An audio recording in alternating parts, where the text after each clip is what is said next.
ভগবান শ্রীকৃষ্ণ বলেছেন, জীবনের লক্ষ্য স্থির রাখা আবশ্যক, কারণ লক্ষ্যহীন জীবন মানুষকে ভুল পথে চালিত করে। লোভ, হিংসা পরম শত্রু, যার উপর নিয়ন্ত্রণ না থাকলে মানুষের মৃত্যু অনিবার্য। ইন্দ্রিয় থেকে প্রাপ্ত আনন্দ প্রথমে অমৃতের মতো মনে হলেও শেষ পর্যন্ত এটি বিষের ন্যায় ক্ষতিকারক হয়ে ওঠে, যা কেবল মানুষের জীবনকে পাপে পরিপূর্ণ করে। মানুষের কামনা ও বাসনাই হল প্রভূত দুঃখের প্রধান কারণ। জন্মের সাথেই মানুষের মৃত্যু নির্ধারিত হয়, তাই নিজের কর্ম করো যা অনিবার্য, তার জন্য কখনো দুঃখ করো না। জীবন ধারণের জন্য প্রয়োজনীয় কর্ম অবশ্যই সম্পাদন করো, তবে বিনা অহংকারে, বিনা লালসায়, বিনা হিংসায়, কারণ সঠিক কর্ম করা উচিত ভালোবাসা, সহানুভূতি, নম্রতা এবং ভক্তির সাথে। জীবনে কর্ম করে যাও, ফলের আশা করো না।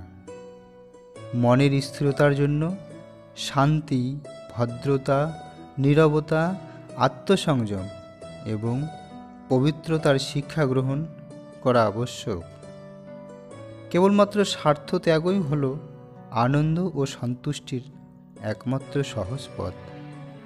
সময় হলো সর্বশক্তিমান, তাই কখনো সময় নষ্ট করো না।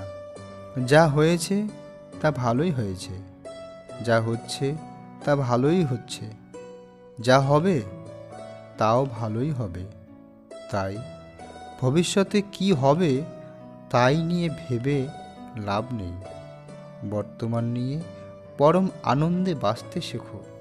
নিজের মনকে সর্বদা কর্মের উপর স্থির করো, কর্মফলের উপর নয়। লোভ, ক্রোধ, হিংসা হলো মানুষের প্রধান শত্রু, যা নিজের অজান্তে জীবনে সবচেয়ে বেশি মূল্যবান জিনিস সময়ের ক্ষতি করে। কারণ সময় হলো পরম ক্ষমতাবান, যা কারোর জন্য থেমে থাকে না।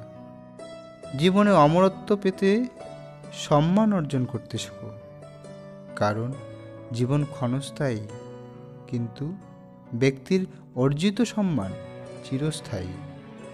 সর্বদা মনে রাখবে, জীবনে যত কঠিন পরিস্থিতির মধ্য দিয়ে যাবে, তোমার ব্যক্তিত্ব ততই প্রখর হবে। নমস্কার বন্ধুরা, আজকের ভিডিওতে এতটুকুই। মিলব নতুন আরেকটি ভিডিও নিয়ে। ততক্ষণে ভালো থাকবেন, সুস্থ থাকবেন। ভিডিওটি ভালো লাগলে লাইক করবেন, শেয়ার করবেন, সাবস্ক্রাইব করবেন আমার চ্যানেলটিকে এবং কমেন্টে অবশ্যই লিখবেন জয় শ্রীকৃষ্ণ।